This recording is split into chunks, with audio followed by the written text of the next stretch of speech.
तो आखिरकार गौतम गांधी ने अपना गंदा चेहरा दिखाई दिया। सोने का अंडा देने वाली मुर्गी को पाने के चक्कर में उसने उसके बाप पे ही हमला करवा दिया। मतलब गौतम गांधी अब पराग कोठारी पे हमला करवा के उसे ब्लैकमेल करना चाहता है ताकि प्रार्थना की शादी अंश से ना हो सके और गौतम गांधी प्रार्थना से एक बार फिर से शादी करे और वो सोने का अंडा देने वाली मुर्गी उसके कब्जे में आ जाए। सीरियल अनुपमा में काफी इंटरेस्टिंग ट्विस्ट आएगा। आपको देखने को मिलेगा कि अनुपमा की गाड़ी अपने घर के आगे से ही गुजर रही थी, तभी कोइंसिडेंस से वहीं रुक जाती है और कोइंसिडेंस से ही वहां से अंश और प्रार्थना अपने घर में एंटर कर रहे होते हैं। तभी अंश सुनता है कि कोई अनुमा की तरह दर्द से करा रहा है। अब वो उस गाड़ी में घुसता है जहां वो डांस रानी की टीम को देखता है और अपनी अनुमा को देखकर उनसे विनती करता है कि वो फिर से एक बार उसके घर में आ जाए। अपनी कसम दे देता है, फिर भी अनु उतर तो जाती है, लेकिन उस घर में एंटर करने से पहले उसे वो सारे ताने जो कि उसे लीला जी ने दिए थे वो याद आ जाते हैं। अब अनुपमा इस घर में एंट्री तो नहीं लेना चाहती थी, लेकिन जैसे ही प्रार्थना कहती है अनु आंटी आप इस घर में नहीं आना चाहती, लेकिन मेरे होने वाले बच्चे के लिए तो आ जाए, अनुपमा शॉक रह जाती है। तभी बापूजी भी कह देते हैं कि बेटी तू यही समझ ले कि ये तेरे बाप की आखिरी इच्छा है। अनुपमा मजबूर होकर इस घर में रहने लगती है, लेकिन अपनी टीम को दोबारा भेज देती है होटल में। डांस रानी की सारी टीम होटल में पंडित जी के साथ ठहरती है और अनुपमा अकेले अपने घर में रुकती है अपने माँ बापूजी के साथ। बहुत बड़ा धमाका एक बार फिर से होगा क्योंकि अंश और प्रार्थना गए हुए थे कोठारी के घर में।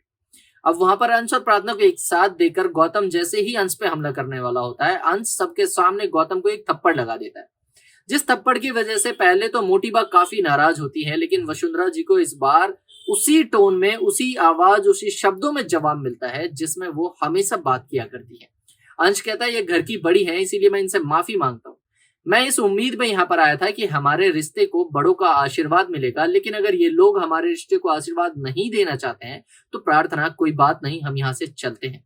सबके सामने जब गौतम जी को थप्पड़ पड़ा तो उन्हें एहसास हुआ कि वो अब इस घर के जमाई नहीं है, लेकिन फिर भी वो सबके सामने गुस्से में घर का सारा सामान इधर उधर फेंक कर कहते हैं कि मैं प्रार्थना की शादी अंश से नहीं होने दूंगा। लेकिन इस बात पर जमाई जी को प्रेम का जवाब भी सुनना पड़ता है। प्रेम कहता है तू किस हक से मेरी बहन पे अपना हक जता रहा है, कौन है तू? और तू मेरी बहन के आस पड़ोस भी भटकता हुआ दिखाई भी दिया तो तुझे इतना मारूंगा कि मोटी बात जमाई जी कहती रह जाएंगी, लेकिन तू पिटता रहेगा। प्रेम की ये बात सुनकर वसुंधरा जी उसे रोकने की कोशिश करते हैं, लेकिन प्रेम उन्हें बताता है कि कभी जी कहलाने लायक तो ये था ही नहीं और इसकी असली सच्चाई भी आज सामने आ गई। आज तक जिस बच्चे को ये नाजायज ठहराता रहा, आज उसे ये अपना बच्चा बता रहा है। मेरी बहन कभी भी गलत नहीं थी, आप लोगों ने अपनी बच्ची पे ही शक किया और इस नालायक आदमी पे भरोसा किया।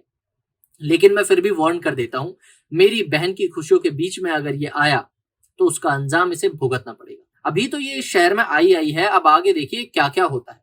और होगा भी ऐसे क्योंकि अपनी अनुमा से अंश और प्रार्थना हाथ जोड़कर विनती करते हैं उनकी शादी कराने के लिए। हालांकि इस बात के लिए लीला तैयार नहीं होती है, लेकिन अनुपमा उन्हें कन्विंस करने में कामयाब हो जाती है। तो क्या डांस रानी का मुकाबला होने से पहले एक बार फिर से इन दोनों खानदानों के बीच रिश्ता जुड़ेगा? और क्या उसमें कोठारी शामिल होंगे, क्योंकि वो तो ऑलरेडी प्रार्थना को अपना बच्चा ही नहीं मानते। तो दोस्तों आप हमें कमेंट करके बताएं, क्या अनुपमा और राही का फेस ऑफ होने से पहले एक बार फिर से शाह परिवार और कोठारी खानदान का रिश्ता जुड़ने जा रहा है? कमेंट बॉक्स में बताएं क्या लगता है आपको और आप कितने एक्साइटेड हैं इस एंटरटेनमेंट के तड़के के लिए। और ऐसे ही धमाकेदार ट्विस्ट को जानते रहने के लिए चैनल को अभी सब्सक्राइब करें। मिलते हैं अगली वीडियो में।